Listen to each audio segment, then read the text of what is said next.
Et s'il y a bien une chose que je voudrais que vous reteniez de ce cours et un livre que vous ayez envie d'acheter en sortant d'ici, c'est bien ces deux-là.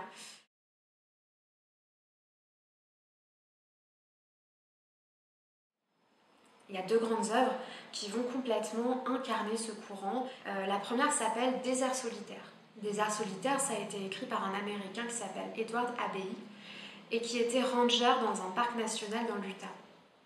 Et en fait, il décrit son quotidien de ranger, son quotidien de je me réveille dans une cabane, je parcours le parc et ensuite je vous décris ce qui se passe là sous mes yeux, avec à la fois les dangers de la nature, sa beauté et puis surtout sa simplicité, son quotidien, sa réalité. C'est un très très beau texte qui est extrêmement réussi et qui fait figure d'œuvre principale de ce courant du nature writing. Et puis il y a un deuxième texte dont je voudrais vous parler, qui se passe en Écosse. Écosse qui est là aussi un territoire un peu plus inexploré, avec peut-être plus de montagnes et plus de lieux dans lesquels il est difficile de se rendre de manière innocente.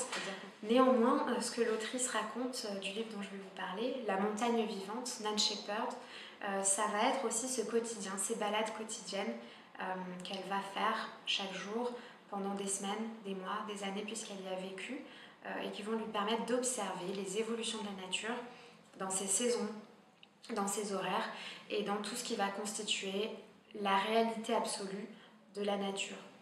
Elle ne fait pas de grands récits de voyage, elle parle simplement de sa promenade quotidienne sur les montagnes, dans les collines, auprès des fleurs, et puis elle note ce qui se passe. C'est simplement une forme de journal en fait, mais réel, puisque ce n'est pas une fiction, c'est ce qu'elle a vraiment vécu.